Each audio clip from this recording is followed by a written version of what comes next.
All right, everyone, it is 2:15, so I think it's time for us to get started. My name is Mani. I use all gender pronouns, and I'm currently serving as the communications coordinator for the Center for Third World Organizing. I'm super excited to welcome everyone to panel number one. This is how to go from values to policy to practice. So before we get started, I wanted to sort of offer you all the purpose and some of the desired outcomes for this panel. Afterwards, we can, start off with some introductions. After the introductions, we've prepared some individual questions for each of our awesome panelists today. After the individual questions, we'll go over some more discussion-based questions where I invite all of the panelists to join in and share their perspective. After some of those questions, we can open up the chat function. Please feel free to drop questions in the chat function below. We'll be moderating those and hopefully asking our panelists today those questions. After our discussion, we can wrap things up with some announcements and some next steps, and I'll close us out. If that sounds cool to everybody, I'd like to start off with, again, the purpose of today's panel. So during this panel, participants will learn how liberatory leaders have centered their values, principles, and organizational missions despite constant urgency, persuasive funding opportunities, and perceived high stakes of our community's needs. Some of outcomes include challenging participants to redefine the work that we're doing. We want to think about it not solely from an output perspective, but to the deep work of transforming our organizational infrastructure and practices so that they better align with our values, principles, and missions. We want to offer a connection between what you say you are about and how you are living in your organization and in the world as a leader. We want to touch on the practical tools that leaders can use to be in their values as leaders, and we want to center those values within their organizations at all times. We also want to provide some examples of what these things mean and what does it look like to go from values to policy to practice. Finally, hopefully we can close out with what's at stake if we don't align our values, our policies, and our practices with the work that's being done at our organizations. So now that we've talked about the purpose and some of the desired outcomes, again, I want to start by thanking our panelists. Thank you all so much for being here with us today. I think we can segue right into our introduction question. So I'm going to have each of our panelists go around. Please tell us your name, your gender pronouns, the organizations that you're affiliated with, and then we're curious to know, how did you get involved into this work? And what are some hopes that you have for our conversation today? What outcomes are we hoping to see before we close out? So I'm going to start things off with Leisha Brooks. Thank you. My name is Leisha Brooks. I use she, her pronouns. I serve as the Chief of Staff and Culture at the Southern Poverty Law Center. I'm in Montgomery, Alabama. And what brought me into this work was a series of experiences that I had, like when I was in high school and when I was in college, and really got into deep identity development work on a personal and professional level, and ended up in Montgomery in 2004. And here I am. My hope for today, my hope, every day is to learn, to learn and to grow. Thank you. Thank you so much, Leisha. We're so excited to have you here today. I'm going to pass the mic to Neha.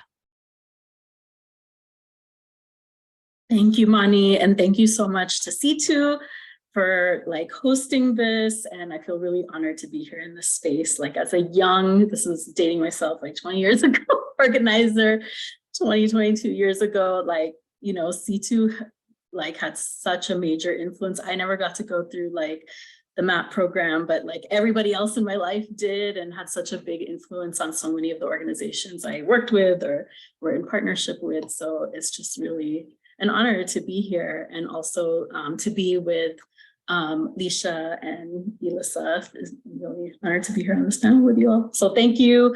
My name is Neha Mahajan. I use she and her pronouns, and I work for Transformative Leadership for Change, which is the long fancy name for TLC. And we actually chose TLC because it also stands for Tender Loving Care. So we made up a name to match the acronym that we wanted. And we're based here in Colorado. I'm based here in Denver, Colorado. A little piece of the story that maybe we'll get into later. I came into this work as a young organizer, influenced by a lot of powerful movements that were happening in like the early 2000s, immigrant justice movement, spaces like critical resistance, insight, just blew my mind, changed my life. And I'll just say that one of the organizations that had the most influence and impact on me, it was a place where I found home, I found community. I was like, I can't believe this world of movement exists, and radical organizing and community organizing, I didn't know what those things were, and again, changed the whole trajectory of my life. At the same time, I watched that organization and many organizations, movement organizations, go through extremely intense conflicts, dramas, organizations splitting apart, like literally showing up to rallies and folks from two factions are like being separated from each other. So I feel like the space where I found home and belonging and like this path for my life was also a place where I witnessed so much conflict and trauma and heartbreak, which I think many of us who have been in this movement maybe can relate to. So I think that has got that, both of those pieces have put me on this path to where I'm at right now. Thank you so much for your candor, Neha. I really appreciate that. I think that you really brought up some really important points. If you're comfortable sharing, I'd love to hear a little bit more about what you're hoping to get out of our conversation today. Yes, of course. I'm just so excited to be here. Sometimes I feel like I'm alone trying to stay like doing this like internal liberatory work is the opposite side of is the same side of the coin as the external liberatory work. And it just feels really good to be in space with other folks who are grappling with this. And I just hope to learn from the panelists, from folks who are in the space right now. So I think I'm sure I'll get more out of it than I'll be offering. Absolutely. And again, thank you so much for sharing that. I too am here to learn a lot. And so I appreciate you for being open and engaged. Let's wrap everything up with hearing from Elissa. Yeah. Sure. Thank you, Mani and Leisha and Neha. And thank you, C2 and LLC and Erica and Karishi and Chinyeri and just all the amazing people that I know are going into making today happen and bringing us all together. Yes, lots of good feelings there. I won't go deeply into those. My name is Elissa. Any pronouns used with respect are good with me. I am organizationally with Change Elemental. I'm a part of the Leadership Hub there. I was a co-director, and we've now expanded our leadership to a 4-person team that we call the Leadership Hub, which I'm a part of. I also teach in the Masters in Leadership program at St. Mary's College and in the Bay Area. And there's lots of reasons for that I'd be happy to talk about at some point if it's relevant. And yeah, involved in lots of other work in organizations and mostly bringing together creatives with liberatory practice as well, the other organizations I'm involved in. How did I get into this work? Well, first, just like growing up with it, right? Neither one of my parents were like paid organizers or anything like that. My father had a completely different job from organizing, but he was an organizer and organized, advocated for, moved, made connections between, networked, built relations, all the things involved in organizing for lots of work. So I kind of grew up with that just being a part of what you do. And then in college, I was an athlete, and I was also a part of the Black Leadership Action Coalition and, started women's athletic movement in my little teeny tiny college with a few other women. So, it was just a part of life. And then my first like real paycheck job that wasn't, working at Macy's selling socks so I could pay my tuition was as a teacher, and I was teaching creative writing and so-called ethnic literature, because that's what it was named in the San Francisco public school system, at a continuation high school.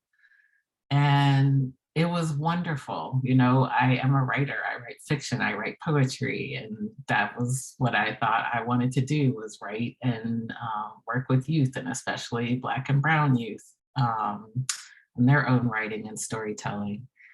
And I loved the kids and felt like I really made a huge difference in supporting some of them to change their lives. Maybe 4, right, a year. But I was like, what about the other 17? And it was very clear to me, you know, in my early 20s, no revelation to us now, but it was very clear, like there's not one thing wrong with any of these kids who are coming out of lockup or are homeless or coming back from having children. It's all the systems and structures and adults around them that have failed them. So that, along with the fact that the starting salary for teachers in San Francisco was $26,000 a year, and I couldn't live on that, made me go look at how else can I be impacting what I now see needs impacting. So that's the long-winded way of saying how I got to the work of equity and liberation and systems change. I am, like everyone else, hoping to learn and grow, also to contribute to the learning and growth of others. So be in that kind of interdependent, growing each other place. Thank you. Wow. No, thank you so much for that answer. Like, I really appreciated learning more about, you know, how you showed up early in your career. And I think it is important that, you know, advocacy and the work that we do, it starts at sort of every level and every stage of life. And so I think it's really awesome that you were able to recognize that need in children, and seeing how it's manifested over time is really incredible. So thank you all so much for humoring me in all of these questions. If y'all are comfortable, I'd like to hop into some more questions. And I'd actually like to start with Leisha. So Leisha, I was wondering if you could take some time to answer the following. How would you describe an anti-racist workplace culture? What sort of characteristics does this environment have? And then I'm curious to know what types of leadership development aid in the establishment of a culture that looks like this. And let me know if you need me to repeat anything. Okay, thank you so much. And thank you all for your sharing. I really appreciate it as well. Yeah, thank you. You know, to answer this, I first just need to say that it's Leisha's definition, Leisha's understanding of what anti-racism is or means. And it's my understanding at this particular moment in time, right? At the Southern Poverty Law Center, we had this huge kind of inflection point in March of 2019, where one of the founders was terminated, the president resigned, the legal director resigned. It was all up in turmoil. There were allegations of sexual harassment and racial discrimination and harassment. And that led us, the institution, I'd been you know, in the work as a Black woman who was born in Oakland, just born into kind of these things. But it was a big issue for the Southern Poverty Law Center. And that marked the organization's beginning of its journey into, you know, all of the things. Now we call it justice, equity, diversity, and inclusion. At that time, in the immediate aftermath of the shakeup, I brought together a democratically elected group of staff people to begin to just look at what all these things meant. So in 2019, I think, you know, we were primarily using the language around just DEI. So I think that it was important for us to take and break down each word, what that meant to us, and understand kind of the larger landscape of white supremacy and white supremacy culture before we began to look at what we needed to look at with respect to our particular workplace, recognizing that, you know, we're not special, we're not in a vacuum. We are, each of us, a product of, you know, the world that surrounds us. So I back all that up into where we've landed now is the group has determined that we want the Southern Poverty Law Center to be an anti-racist organization. Some people have a much different understanding, of what that means to them. For many people, I think that they use the word anti-racist organization to mean a not practicing anti-Black racism. For me, it certainly includes that, but it's a lot broader than that. For me, it is really about looking at and excavating the foundations and systems of white supremacy and how it permeates through our culture and creates all of these systems of oppression. And so for me to have a workplace culture that is reflective of anti-racist principles is that, one, it's a place of learning and growing. It's a place where people can tell their truth and hear truths from others. It's a place where people show grace and also show a willingness to learn and to change.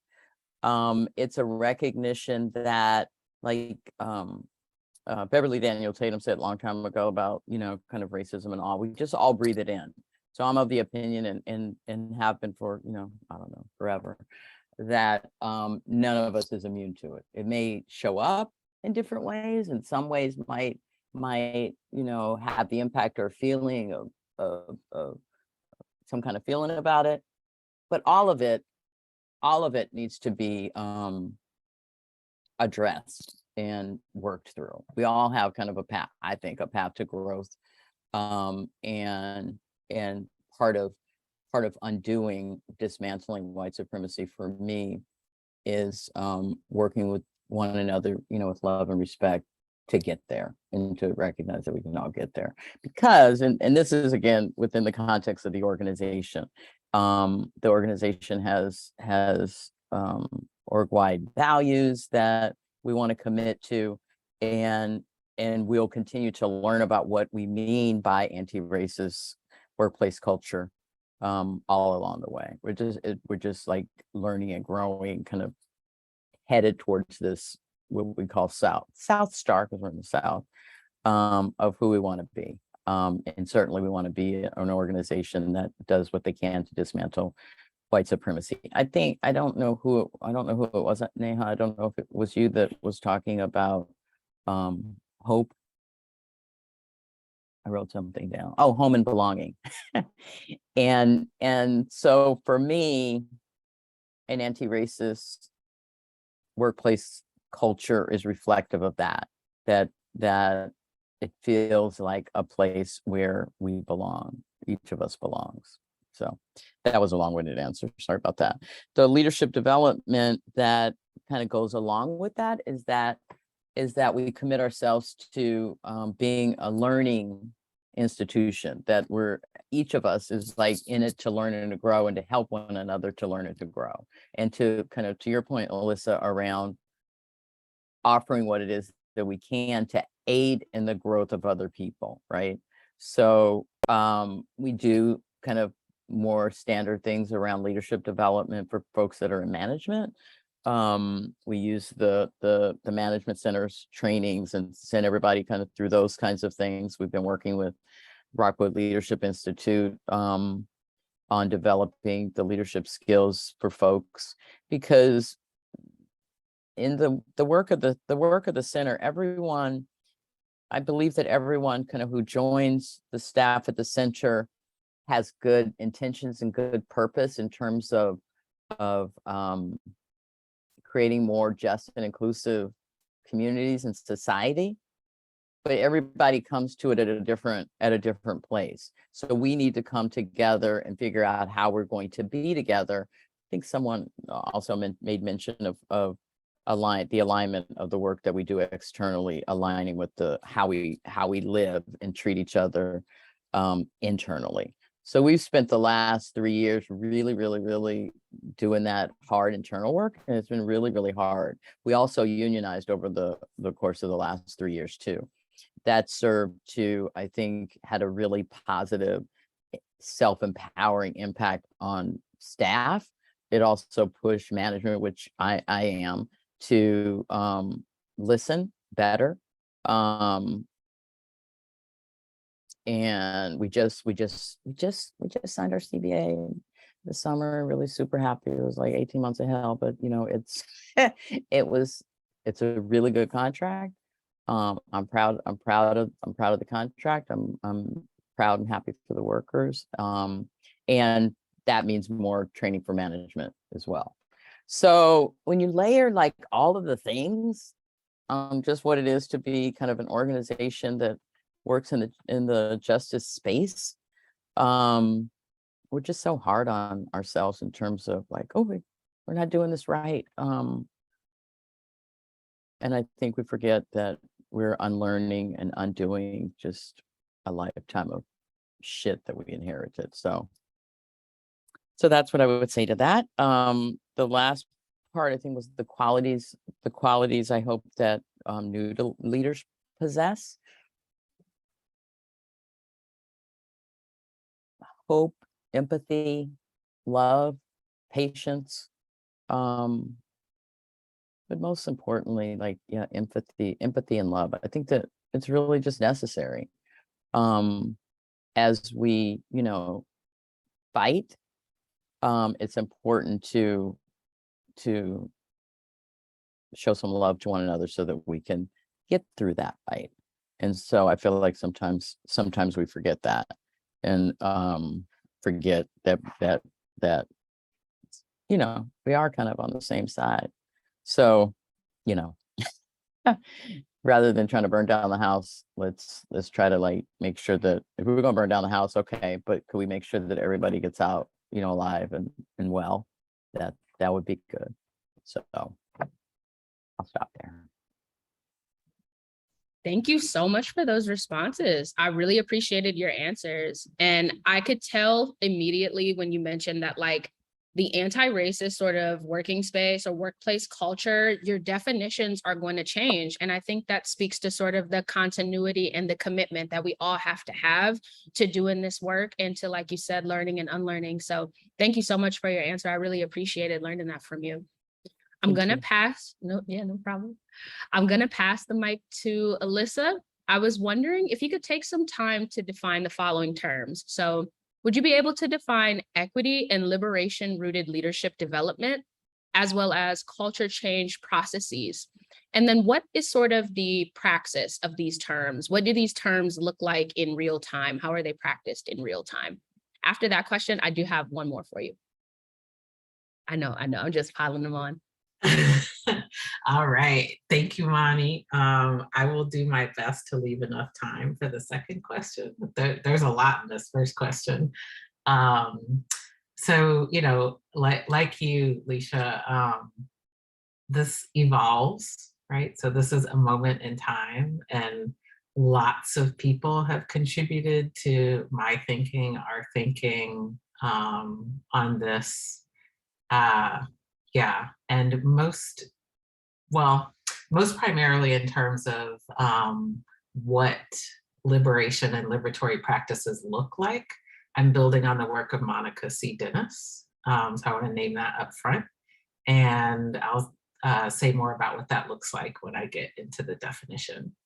But in order to understand how we're holding and equity and liberation rooted leadership development, we believe there are 5 elements necessary for transformation toward equity and liberation, right? Like there are 5 elements necessary for the world to create the world we want to see, right? To live the world we want to live. And number 1 is equity and liberation, right? Because when we get down to it, if we're talking about racial justice, climate justice, you know, reproductive freedom, whatever, at the root of it is equity and liberation. And by liberation, I'm talking about being able to be, and this is where Monica's work comes in continuous connection, healthy, whole relationship with source, with our bodies, with emotions, and with our stories, and the ability to be in whole, multiple, and simultaneous stories, not needing to like distort it or disappear parts of it, or right. So that's what we're aiming for, right? So that is element number one. And moving in that direction is a form of complex systems change, right? There is no existing one answer or even set of answers. So the work is emergent. And of course, there's some things in there that are clear and that are like 1 + 1 = 2, you know, like having an HR policy, or, you know, some of the things that are clear, right? And they might be complicated, but in the things that are complex means we have to experiment. We have to like, and I know experimentation carries some baggage for our people, that word. And by experiment, we just mean we have to try things out and have some parameters and have some things that we're looking for and have some ways to know if we're going to keep going or scrap that, you know, effort to try something out and try something else out. And that allows us to move planfully forward, right? In order to do that, it actually requires a different kind of leadership than what we have been trained, taught, whether explicitly or implicitly, is what, quote, good leadership looks like. So for us, leadership that can advance complex systems change in the direction of equity and liberation is leadership that can cultivate, define, and share power differently, right? Like power is actually an infinite resource if we think about power expansively, right? And get out of the zero power as a zero-sum game approach. There's also like, it's also required that people be able to embrace multiple ways of knowing, right? Intellectual knowing is great. You know, you just heard me giving some basics of complexity theory. I love a theory. I can like talk academic, whatever, theories and frameworks and have fun at it. And it's one way of knowing that gets way over resourced, over prioritized, over, you know, it's a very white supremacist way of knowing when it's the only one, right? So how do we be in the practice of drawing on, leading from, bringing in, welcoming in that of others, our ancestral wisdom, our intuition, our relationship with nature, the wisdom that comes from our collective cultural practice, you know, all those forms of wisdom that are just as important, if not more important, than academic intellectual wisdom in a lot of circumstances, right? And then the other piece is inner work. When we talk about systems change, I'm holding all levels of system. Me as an individual person, I am also a system. I got my endocrine system, my circulatory system, my nervous system, like, so I'm talking about all levels of system. And we often forget the inner work piece, right? And how do we support us to be the kind of beings that can do the kind of doing that is equity and liberation work? So that's what I mean by equity and liberation rooted leadership development. I'm trying to remember what else you asked, something about culture change processes and praxis. Is that where you went next? All right. So culture change processes, I know some people separate out, you know, strategy, structure, culture. I think of culture as encompassing all the things. And the thing that often gets left out is the behavioral, you know, the individual, the interpersonal, as well as the intrapersonal. The setting of norms, you know, expectations, all that kind of stuff that happens in culture. And culture, again, can be small. It can be in a family. It can be in a community, you know, like a physical neighborhood, right? Organizational culture. It could be much larger, like mass pop culture. But I think of culture change as kind of the leading front of change in many ways. It's where vision also lives, right? And can pull us forward in a way, or pull us greater into prefiguring the world we want, right? And by prefiguring, I mean like living it now. You know, how are we prefiguring the world we want? And it encompasses all those other things. So that's how I think of culture change, and not just looking at one level of system, but looking across all the levels of system and across behaviors and practices and policies and all those things that make up culture. Yep.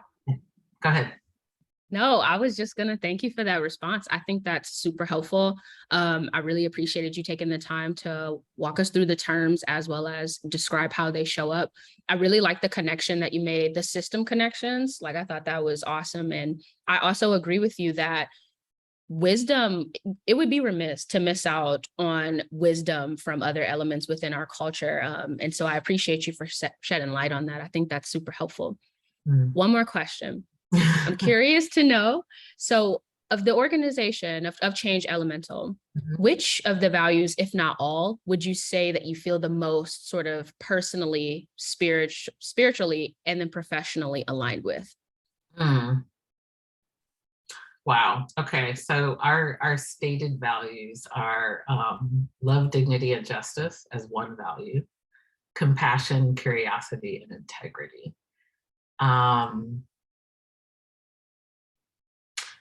And, you know, I think for me, and, you know, I just want to let y'all know who are listening, we had about 5 minutes with these individual questions. So I did not come up with a clean answer before this. So I think for me is the priority lives somewhere in the connection between compassion and integrity. I feel like love, dignity, and justice is just obvious. Like, it is just so much, you know, if I were in the forest, the name of my species of tree would be, or my type of tree would be love, dignity, and justice, right? It's not a value I hold, it's just who I am and how I be in the world, or at least try to be. So the values I think that are most important to me to be trying to practice all the time are compassion and integrity. And we talk about compassion as like meeting our partners where they are, seeking to understand multiple points of view, guiding our work and all that, considering the whole person. And for me, compassion can seem like a place, one of the places I get tripped up. And I think this is because of my conditioning in white supremacy and in patriarchy, is compassion being a way that people get let out of accountability, right? And appeasing, right? And watering down. And for me, compassion is about being in a practice of being far enough outside of someone's comfortable reality that they become uncomfortable, right? But not disrupting so much that they jump out of the process. And therefore meeting them where they are, but not leaving them there. And there's something about readiness and willingness there, right? So I'm not just, and we're not just gonna work with anybody. There has to be a willingness and openness to being changed and to growth and to all of that, no matter who folks are, right? Because we all have our work to do in different ways. So yeah, so that's compassion. And then integrity for me personally, it is about maintaining that place of being in vision, in harmony of care for that vision, care for other people, and care for myself. And holding all of those pieces with integrity. That is a constant dance in place of inquiry and learning and attempted practice for me. Yeah, so in that way, you know, organizationally and personally, we have some clear roots, and yet things are constantly changing, right? Because it is a constant practice. I hope that makes sense and answers your question a little bit, at least responds to your question a little bit. I think it makes a lot of sense. And again, I really appreciate your candor and transparency. I really like the way that you defined compassion. And I really appreciated, you know, learning more about what that looks like in real time for you. If y'all are comfortable, I want to pass the mic to Neha. You're going to wrap up our individual questions. And then after that, we're going to hop into the wider discussion. And so, Neha, I noticed that, you know, you've had a lot of different sort of philanthropic and community sort of led roles over the years. And so I'm curious to know, how did these roles and experiences sort of prepare you or shape you to do the work that you do at the Transformative Leadership for Change? Yeah, absolutely. I'll try to keep it brief. It's been a long journey, but I will say the first kind of, you know, this formal title leadership opportunity role that I got was as a lot of my organizational experiences I've had until TLC was kind of born out of crisis, right? Organizational crisis. So our executive director at the time was actually fired by the board, and those of us, there were 3 of us staff folks who were left, who were kind of holding down all of the work. And rather than go through another long drawn out executive director search, which had been, I mean, there's a lot of drama and history behind all of this, we said, okay, like, you know, and folks were saying, do one of you want to step up and be the ED? And none of us wanted to be the ED. We already were like, this is a horrible position. We hate it. We were already struggling with like figuring out how our values align with like working in a nonprofit and all the contradictions of the nonprofit industrial complex. So we decided to form a collective leadership model. And like, thank you for shouting out this space of like experimentation. Like we just were like, this was like back in, you know, 2007, 2008, we were like, none of us want to be ED. We are young, like we see that this is a setup. And so we formed this collective leadership model and went on a very like up and down ride, honestly, for like the next 5 years of trying to see if we could make this like collective leader, non-hierarchical collective leadership model work in a very small organization. Like it was just us, maybe a couple other staff here and there. So anyway, all that to say, I think from the beginning, I've just felt a lot of tension and contradiction around this role of like this definition of leadership, you know, that's being offered, right, by nonprofits that were copying corporate culture, right, this hierarchy model that comes from military culture, actually. So, you know, none of this was resonating with who I was in terms of my culture, my background, my experiences as a woman of color in this country. And it's just been a point of tension throughout these leadership roles, right? And a lot of times it was like, I am willing to take the responsibility. I am willing to step into these roles, but always feeling so much contradiction and tension in these roles that I felt like, you know, these ways I had to navigate the system and run an organization that just never rang true for me. So I think I was always fighting the role, even as I took it on. So fast forward to the first time I stepped into this like single leader role was my role at 9 to 5, the state director of 9 to 5 Colorado. We were organizing working women around, you know, worker justice, economic justice, racial justice, gender justice, affordable housing, transportation. So anyway, in that role, that was the first time I really took on this like sole leadership role, and also stepped into an organization that was, you know, doing a lot more work at like the state and federal policy level, which was a whole new area for me. So anyway, it was, and I was the first woman of color to like step in and take over that organization.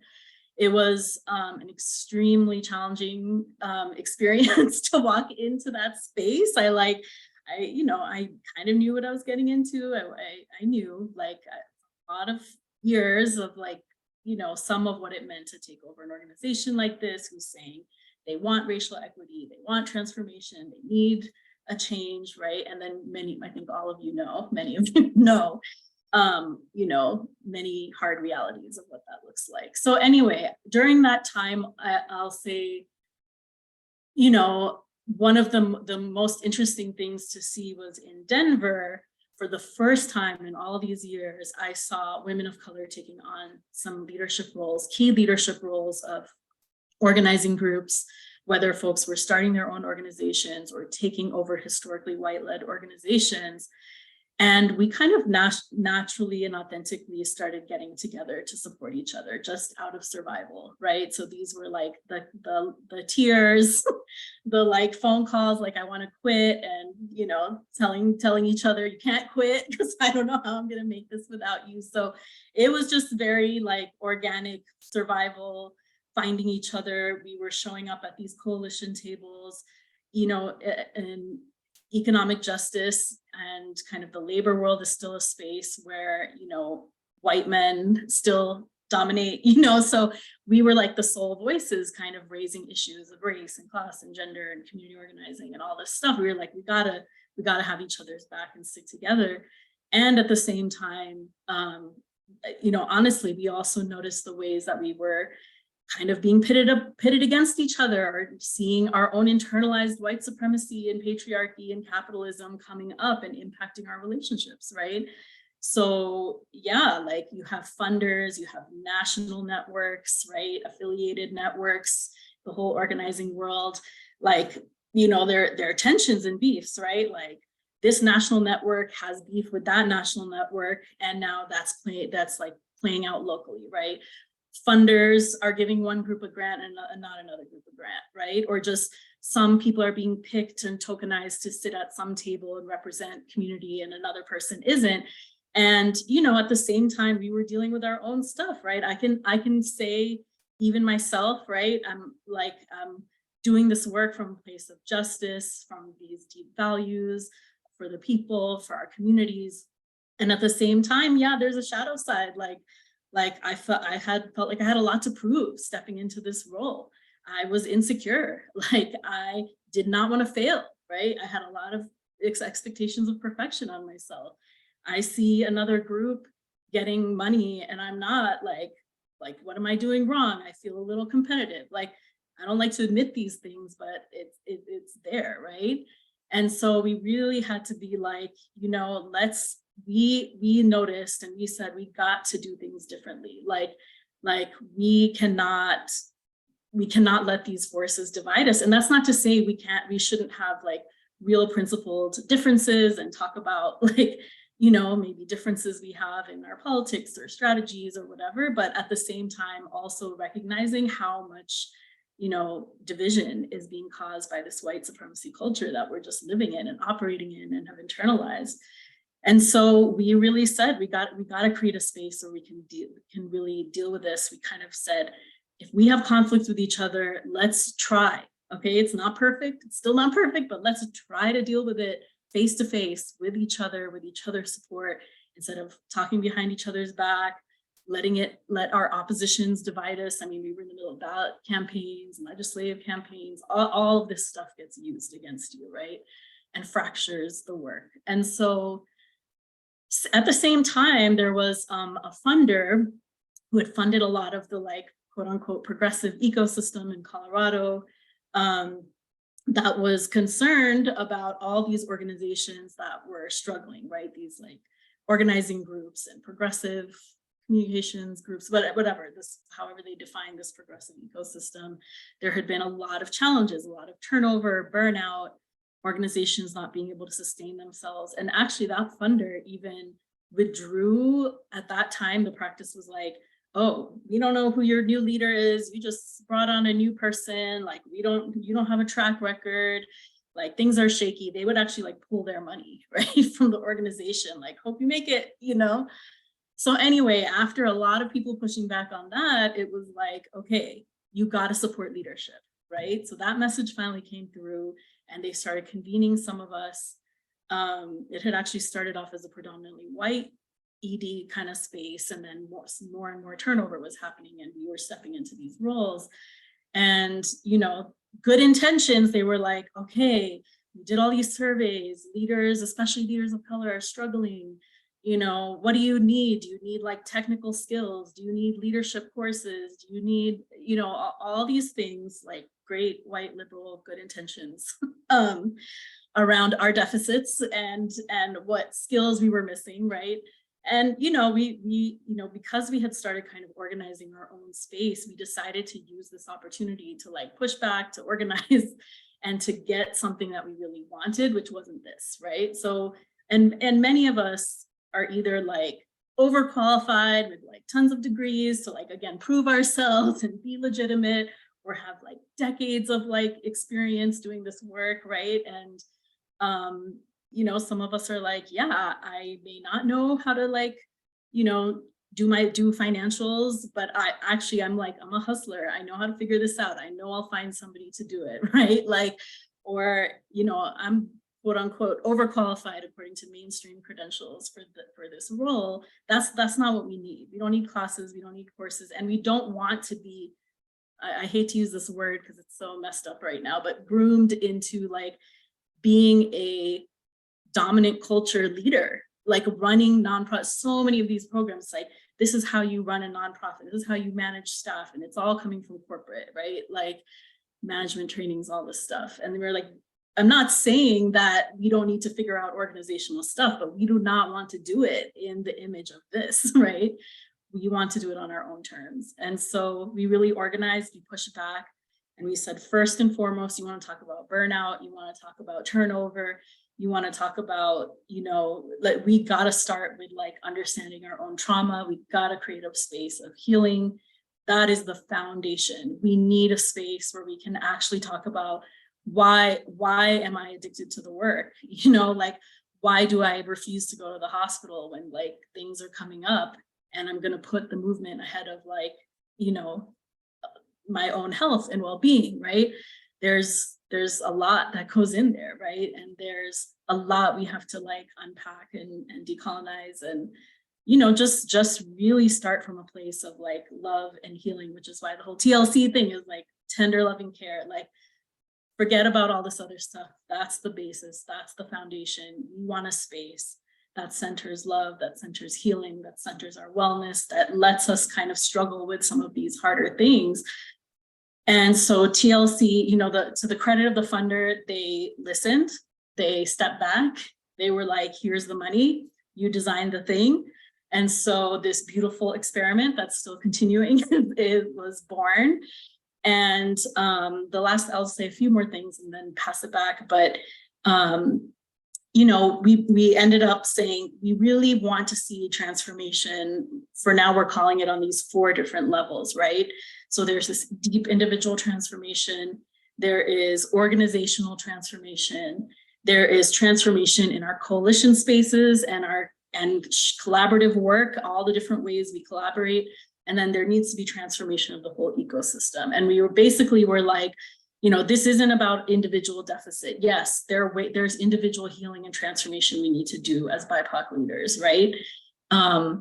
We also, like, these organizations and us trying to run nonprofits in this particular way, they're not a setup for success. They're not a setup for liberation. They're not a setup for our truest vision of justice and liberation that we're fighting for, right? Collaborative spaces, this was the source of the most pain, right? We like interviewed people, surveyed people, like the tensions, the fighting, not knowing how to do that conflict in a beautiful, powerful, restorative way, transformative way, is tearing each other apart, you know? And you know, that was so close to home, like I shared at the beginning, of like watching beloved organizations and coalitions just like fracture and fall apart. So that was a big space where we said we need transformation in those spaces, you know. And then finally, we also were like, can we not, like we told this to the funders, like, you know, this is not, again, not an individual leader problem. Like, we are in a structure of inequality, of racism, of patriarchy, of capitalism. Like, the whole ecosystem needs to transform if, you know, leaders of color, BIPOC leaders are going to be successful and be liberated. So we're going to need to see some real structural change, including from philanthropy that sets so much of the conditions of our workplaces as folks trying to do this work in nonprofits. Like, we will not, you all need to transform even more radically, you know, than us. We're trying to, you're actually like suppressing, right, and harming our efforts, our organic efforts to do this. So big vision, you know, like that's how we roll, super big vision. And it's been, you know, we've now graduated 3 cohorts of leaders based in Colorado. And, you know, and it's a huge journey. I was really inspired by the first panel, like lots of failures, lots of lessons, a lot of beautiful, powerful moments. And the last thing I'll say is that it's really, like I said, the foundation is healing, but it is about healing in community. Even the small taste of it that we get in the first opening retreat, it is about really like showing up as human beings, like taking off our titles, taking off our orgs. This is my org with this tactic, and these are our politics, and this is my identity, and this is my community, and, you know, I'm this ED and I'm this title. Like, no, we're coming in as human beings first, and we're witnessing each other in our stories, in releasing trauma, in shared ritual, again, drawing upon the ancestral knowledge and wisdom around healing and community from so many of our different traditions. That is the foundation, that is the base, you know. And then what does that do, right? What is the potential? Like we're starting to see it, but like, what is the potential of how that shifts how we relate to each other, right? How does that shift the way we build coalitions? How does that shift the way we move and operate in our organizations? So our kind of theory experiment, our vision is that, you know, seeding transformation at these different levels in this like oasis, right, of space around leadership, you know, is seeding little sparks of liberation, and trying to create a space where like all these shadow sides of our movement, right? Like there's a space where we can look at it and with love and with care, try to, you know, bring some healing to these spaces, you know. Yeah, I'll pause there and I'll save the rest for later. I really loved your response. Like, for starters, I love the passion. So again, thank you for opening up. And I really appreciate, you know, your honesty, because it speaks to how easy it is to idealize some of these spaces. But we have to remind ourselves that we are socialized in the same white supremacist patriarchal society, which means we are not exempt from possessing those not so great qualities. So I loved what you said about, you know, getting to the root of our trauma. And I think some of the things that you mentioned fall in alignment with, you know, what the other panelists have mentioned. So focusing on, you know, getting to the root of our trauma, also showing up with compassion and integrity and being open to learning and continuing these conversations. Those are the qualities that we want to see on the other side of liberation. So our efforts are kind of twofold in what we see from a programming standpoint, but also who we become as we lean into this work. And so thank you all so much for these really awesome answers. I really love like just learning from you all as like dynamic leaders, and thank you so much. I think we can hop into some questions that talk a little bit more about going from values to policy to practice, excuse me. So I just wanted to start by asking y'all, what does it mean for an organization to actually embody that? How do you align your organizational values and policies with practices and the work that you all are doing? And feel free to share some examples of what you've all have either seen or what you all are currently engaging in with the work y'all are doing. And we can popcorn it around. I know that's kind of a big question, so we can take a little bit of time to reflect, and feel free to unmute yourself whenever you're ready and share out.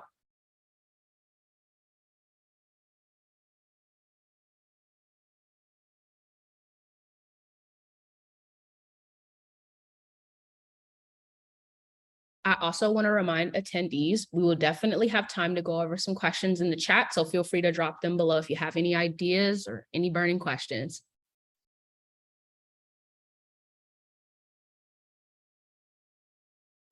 I'll just name that one of our core areas of work at Change Elemental is accompanying other people, supporting other people in their transformation, process. Whether it's an organizational culture change process or a network, or coaching for individuals and teams who are doing the work of justice and liberation. And so, I mean, one was just like integrity, like alignment, like clarity. We have absolutely no business trying to accompany other people, in doing this if we can't even do it ourselves internally, right? So just being in integrity was one. And then we also had experienced it. So I'll just give two examples. One, doing a big convening with really powerful, amazing, mostly women of color who are leading in movement network spaces, really wanted to make sure they were well taken care of. I was not in the highest positional leadership role at the organization at that time. The person who was had a personal family emergency and had to step out. And we realized that we had no power to do it. Like we couldn't even approve the lemonade orders for the convening, right?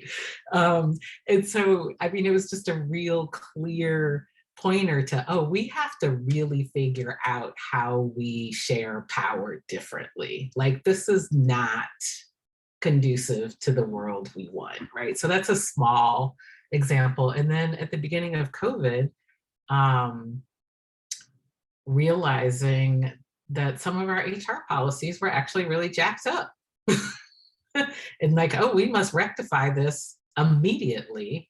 And not only, and at that time I was in a co-director role and my co-director had just resigned. So essentially I was a single executive director.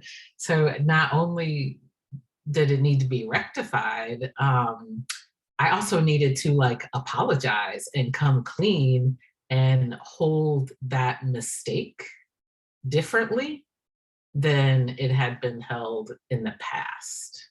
Does that make sense?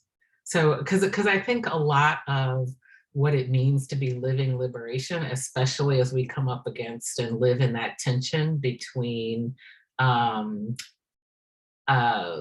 law, right, and 501c3 tax law, and actually what guides liberation, there's tension there, right? And living in that means that we have to, we're gonna run up against issues, like things are going to come up that are not going to be easy, and how we deal with those and how we respond to those is what determines whether we are living in the direction of liberation or maintaining the status quo and holding on to our power, right? So those are two situations where some clear pointers to change came up. Thank you so much for sharing. I really love those stories. Any other thoughts? I appreciate, thank you, Neha, for sharing, and thank you, Alyssa, as well. It's just like I'll have flashbacks, or I don't know, real time to re-experiencing things. I think that it's what you were saying, Neha, around kind of how you point out the values are not in alignment with the policies and procedures of what you're doing. I mean, just like, it's not hard to see, like somebody just like has to say it, right? And then exercise some commitment, leadership, Alyssa, to your point, around acknowledging it, right? My story is similar to yours in lots of ways, Neha, in terms of being not thrust into. I agreed, and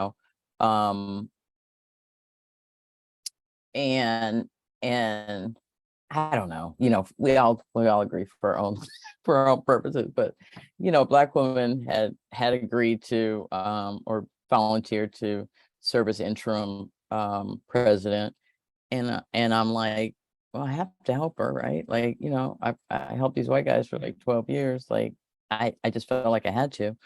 And even as we were dealing with trying to align the organizational values, or the HR policies, or just however we conduct, how they conducted their work, even as we were doing that, I mean, that was the long-term work. But I'm telling you, and I think this is important to recognize, is that things change instantly. Like, and so I think I want to just remind us of that. It is really hard. It is really like you're going into this space, and it changes things instantly. I mean, I would not be in the position I am today to even offer up my opinion had not this Black woman agreed to serve as interim thing. And then she just changed, like immediately day one, oh, that's what they're getting paid. She changed, like somebody who's in that position of power can just change stuff instantly. So I just want to remember that too. And so, because that it can lead to long-term change. Like, so I want you to know, and other people who are similarly situated to know that, yeah, it is hard. And you are creating change. You are making things different. You are, even as we battle, the nonprofit industrial complex, or just like all of the things. It is what it is, and we're making it different and better, and that's always been the case. Always. I don't want, like to say, well, it's not easy. It's not, and it never has been. And so I just feel like I got to do what I can do while I can do it, right? And so, but you have to take care of yourself too. I hear you about the trauma and all that. It's not necessarily the most healthy place. You know what I'm saying? I'm proud of the work that I've done here. And proud of the work, that I did before that, but tired, so I think that people, including myself, need to like recognize when that is the case and take care of yourself. I don't care what we set up in terms of, not saying that healing and wellness and all that in the workplace and looking at trauma is all important, but I don't think I want to like just keep, I don't want people to keep working through their trauma because now we have services that address, trauma and healing. You don't need to take off. We're having this like wellness thing.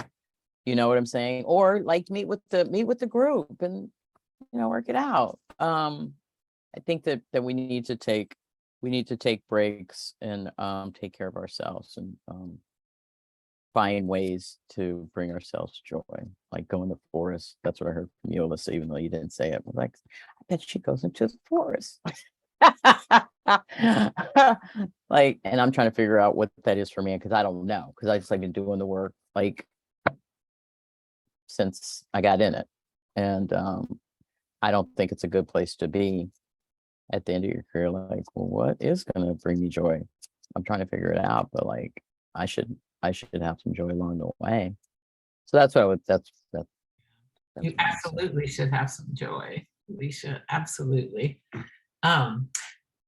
Is it okay if I step in again? Neha, did you want to bring? Sure. I'll jump in after you. Okay. So I was just remembering, this was some years ago and things have changed since then, but it feels like a really clear example about how this is all related.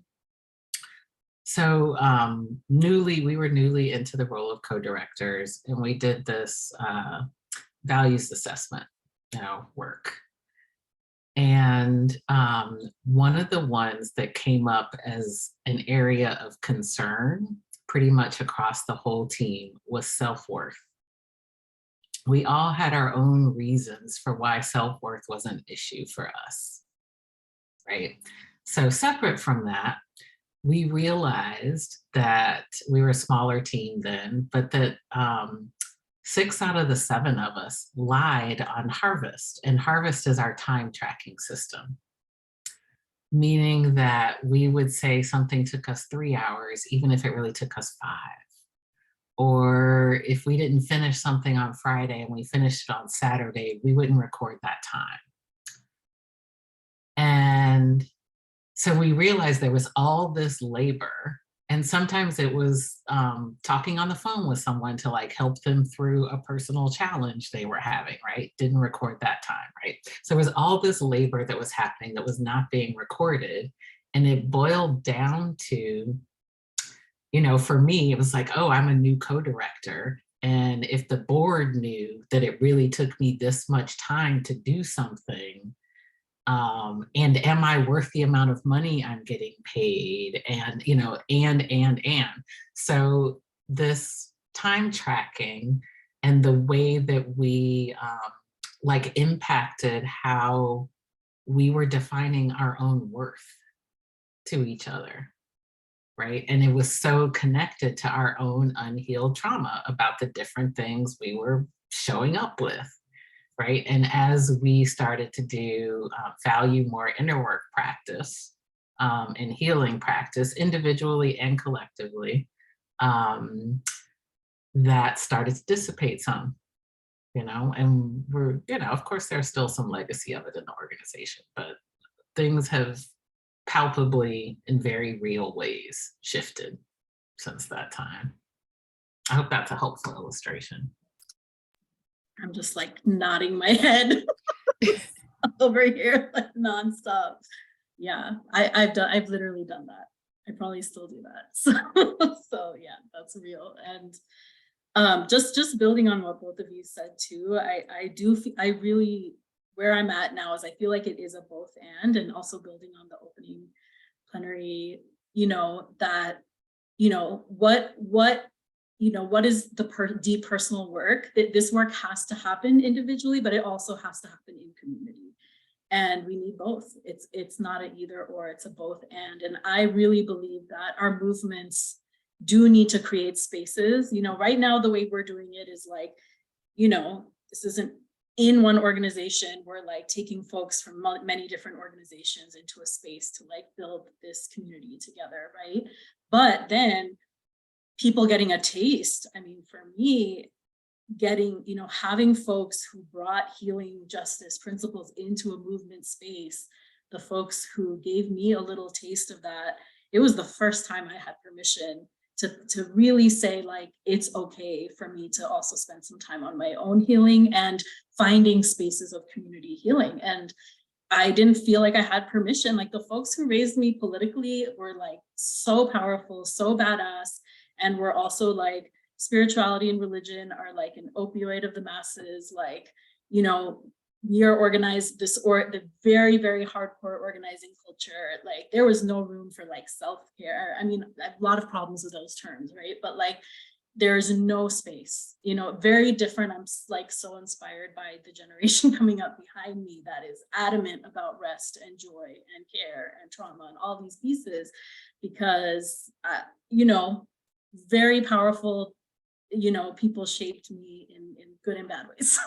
So I just feel like it does have to be a both and, because also otherwise we go into the danger of, you know, this healing and care is this like liberal individualistic thing, right? That you're responsible for if you have the resources and you have therapists and, you know, you can get a massage or whatever. Like this is not that. And there are so many healers, that the folks who do provide services or who have carried on healing traditions, we're finally seeing that bridge. But for so long, there was this disconnect between the organizing, structural change, justice parts of our movement and the like healers and who are doing this deep spiritual healing, transformational healing justice work. There's this artificial divide for many different reasons. And I do feel like, you know, there need to be spaces where we can bridge that, right? And it doesn't take away everyone's also their own individual a responsibility for their own healing, right? So this is like, how do we give folks a taste of this and permission to then think about, maybe I need to go back and reflect on my organizational policies where people, it's not a substitute for time off, right? It's not a substitute for, but maybe it's like when we do a campaign and we can act, it's not a just token celebration. It's like, we don't just have to criticize everything we did. We have to take the time to celebrate and have joy. I'm just telling you, I remember as a young person not really experiencing those things. So anyway, I also wanted to offer just a couple examples. Can I say something? Can I Oh, say yeah, something at yeah. that point? And Yeah. your point is taken. I take your point. I do want to point out though that I guess speaking from the South, people did have joy. Like, Yeah. veterans of the movement and stuff, like they were in it every day and they had joy as they did it. So it may be, I mean, I'm not countering kind of your experience with, folks that you came up with, and I think that that's something that we lost, and that, I owe that, I go that to white supremacy and all that. Like, I don't know, like in the civil rights movement and even in kind of post-emancipation, like people have been doing this with joy on a both and for a very, very, very long time. And so I think sometimes I feel like people feel like it's like generational, and it's not generational. It's it's more than that brought us to this place. So yeah, we all need to get back to it, because I think it could be done at the same time. Yeah. Or is turning the volume up there, right? And holding the both and turning the volume up on the joy and wellness part. Yeah, but thank you for that perspective and that kind of history that gets lost, right? And so thank you. Yeah. And I think that's really yeah. quick before you continue, I really enjoyed some of your points, and I wanted to kind of transition us to some of the questions that we're getting from the audience. And I think you can help answer this one. So if I can share it really quickly. Someone asked us, someone mentioned that they loved the inner work part. And so when working with an organization, what sort of happens when you have individuals that work for that organization that aren't necessarily ready to engage in their shadow work and do the inner healing that they need in order to show up more wholly or more fully in the work that they're doing? I was wondering if you could provide some perspective on that. Yeah, let me just take a look.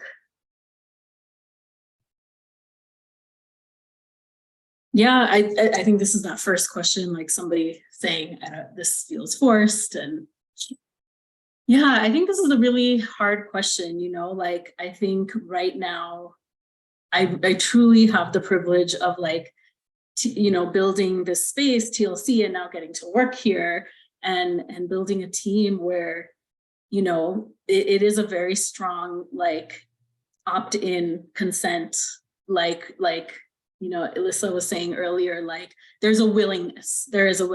We're going to have a lot of struggles. We're going to have a lot of challenges.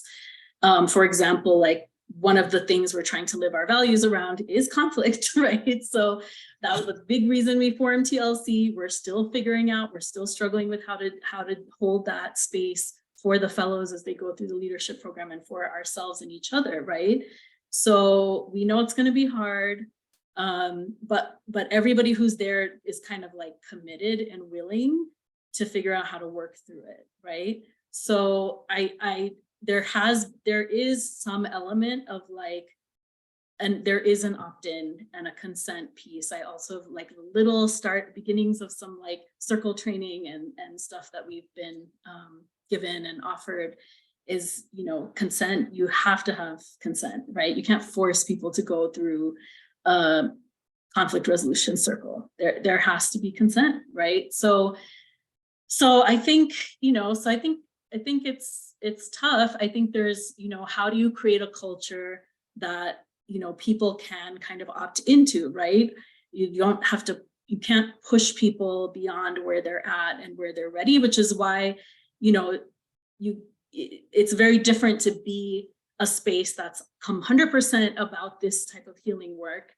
And, then you're doing other forms of work as well, right? So I think, I don't have a totally clear answer to that, but what's coming to me is more like, how do you create a culture where, okay, you're doing things like gratitudes, you are inviting people to share more of themselves, you're modeling your own vulnerability, and then giving space for people to like opt in where they can, because you can't force people to be vulnerable, right? So we even with TLC, we learned, right?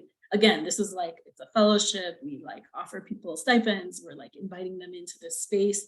And even we learned over the years, like we've incorporated more, and we're learning as we go along that like, as people get accepted into the program, we have one-on-ones with everybody. Like, are you willing to go on this journey? Like, do you have existing conflicts with folks in the space? Like, are you willing to set them aside or work through them so you both can be in this space together, right? So yeah, I mean, I struggle with this because I'm like, I always want everybody to like heal everything, and that's just not my place. That's just not my role, right? And it's really not anybody's role. So it's like, how do you create a space and a culture where, you are inviting in that inner work, and you're creating opportunities to do that, and having resources and aligning yourself with other organizations that have those resources that you can offer to folks.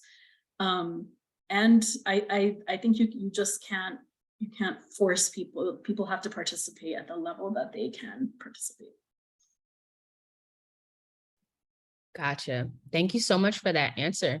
I want to direct us to maybe one or two more of the questions that are in the chat, if y'all are comfortable. So I'm going to kind of popcorn them, and we got some really great questions here, so I'm hoping we can discuss them a little bit before the time's up. So we have someone in the chat that is also asking, how do you deal with nonprofit boards? It says the system, or specifically talking about the system that's set up, which flies in the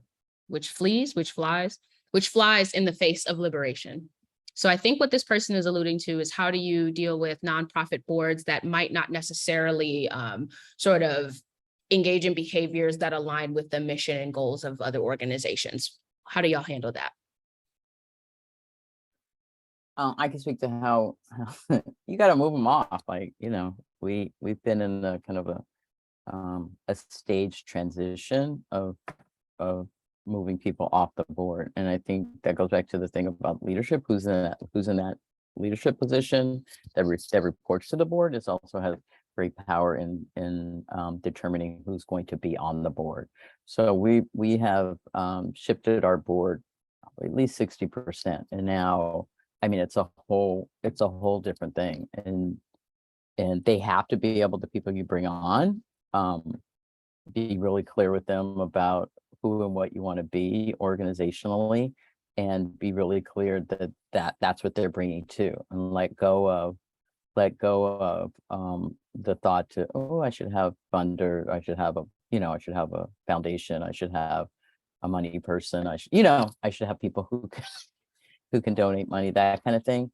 I think it's more important to have people who can help you advance your liberatory agenda. I don't think boards should just be used. Oftentimes they're just used as fundraisers, or access opportunities, and you have to let go of that. Yeah, similarly, we've been thinking of, first of all, we changed how we refer to them, right? So that body in our organizational context is thought of as the governance team, just to kind of get away from the board baggage. And likewise, we started, I use a lot of nature analogies, if you haven't guessed. But we started thinking of board as like a mycelial structure, which is like that fungus that's underneath the ground that connects everything and connects all the trees, and like they call it the world wood web, right? Like how things communicate in a natural ecosystem.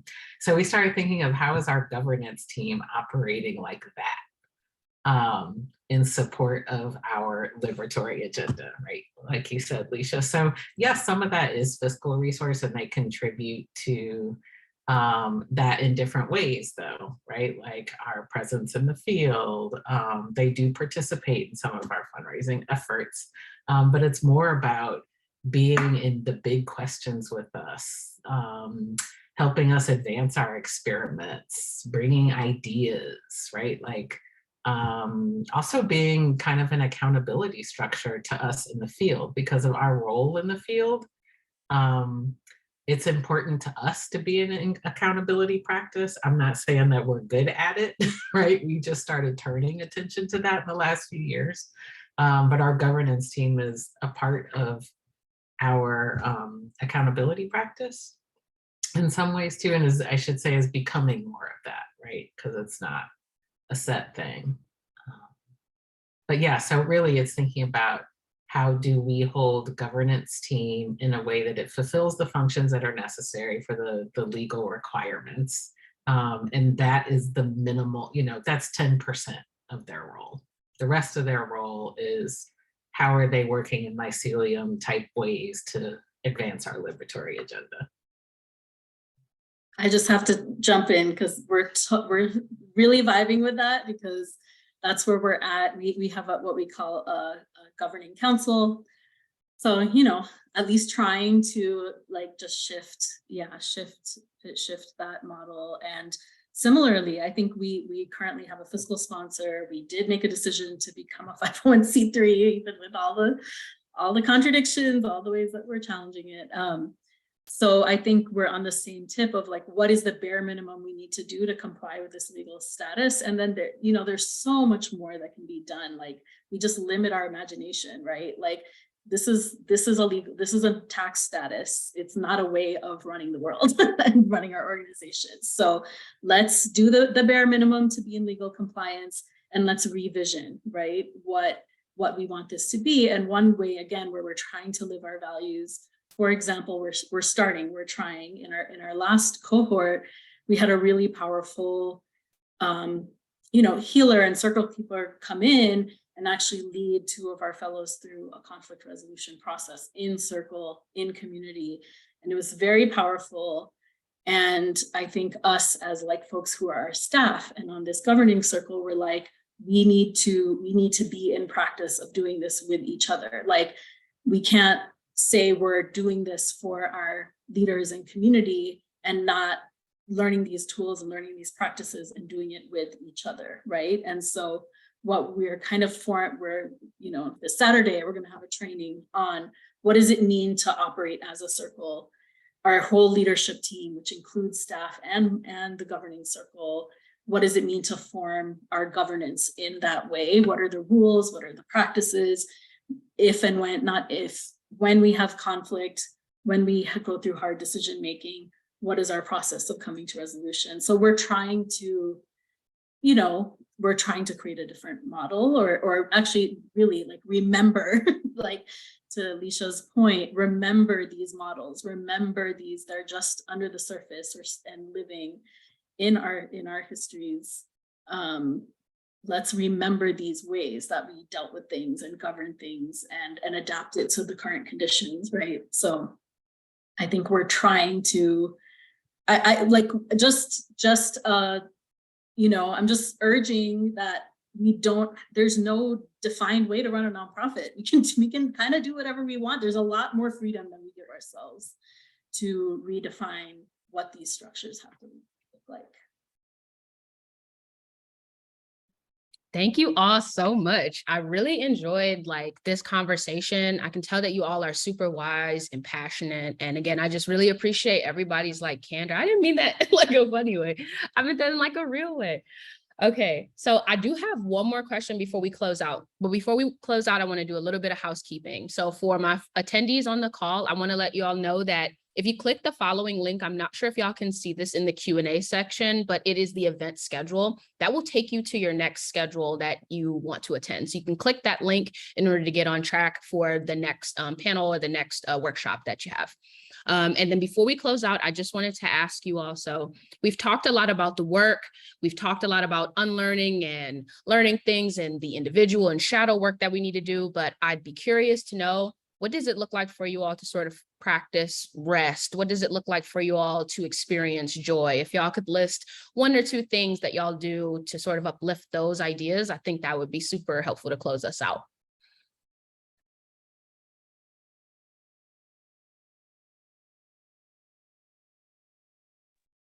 Whoever want to go first. Okay, I can jump in because I don't want to have the last word, but example of joy, I love music, and something I get to do through TLC is like curate playlists especially in our virtual spaces when we were facilitating stuff. So I was like, gotta find a way to bring in the, just more whole self creative passions into sneak it in. And rest, we're experimenting with a 4-day work week.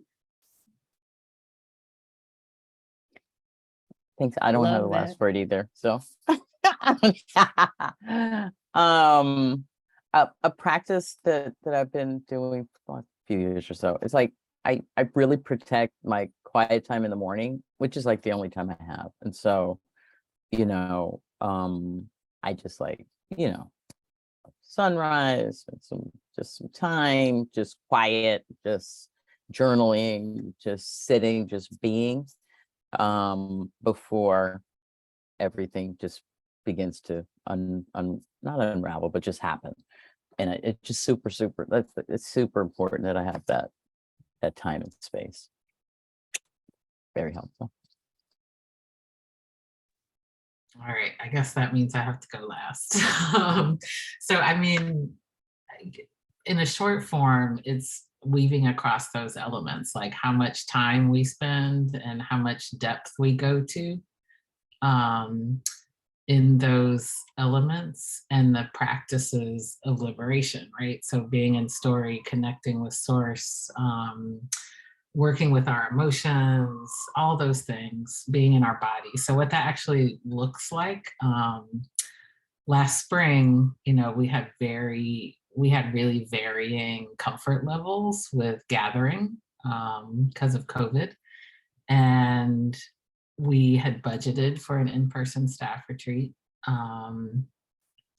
And we decided we came up with this creative, I don't know, it was creative to us idea, just like alone together. And there was a pool of money. We didn't say share it equally. There was just a pool of money. We let everyone know how much was in the pool. As a leadership team, we determined like, what could we give to this if it went over the pool, but we didn't think it would. And we said, okay, so folks, because we're national, if folks on the East Coast, if 2 people want to get together, y'all go make your plans and get together, right? 2 of us on the West Coast made a plan, got together in person. Some folks wanted to be at home. One of our staff team had been at home with her 2 children since the beginning of COVID and was like, I want to be alone. And, rented a remote cabin on the shore by herself. And we did it open space. So we had an opening ceremony. We named what were the things conversations we wanted to have with other people. We had some shared readings that were actually creative readings. It was like poetry about liberation and music lyrics about liberation, right? So there were some practical things, some creative things that we came together around the first couple days. And then the last 2 days was like, do what you want. And when everyone submitted their receipts, it was like, it came in at half of what we had budgeted for the staff retreat. And people felt like they had a liberatory work week, right? Like we were with colleagues, but it was a space of dreaming and rest as well as attention to the work. Thank you so much for sharing. Thanks everyone for being here today. Again, I really enjoyed today's conversation. I'm feeling inspired and very excited, just to be in community with y'all. So thanks again for making time. That's going to conclude our panel for today. I also want to take the time to thank our attendees. I hope you all are enjoying the Living Liberation Conference, and I can't wait to see y'all in some of the next sessions we got. Thanks, everybody. You did a great job. Thank you. Really? Well, Yes. Thank you so Thank much. you. Thank you, Mani. Thank you. For just holding us. With you. Yeah. Hi, Alicia. Thank you. Thank you. And you're like the most affirming moderator I've ever had. So thank Yes. you. It's Yeah. really lovely. Yeah. Uh-huh. I was nervous. That's really nice. I was nervous too. Care and support.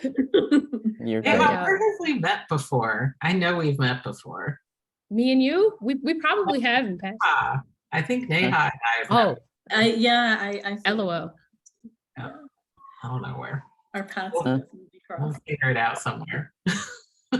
All All right, right. y'all. Take All right, care. It was great to meet both of you too. you. Good to meet you. Alicia and Elisa. Good luck. Thanks, y'all. Take care. Thank you.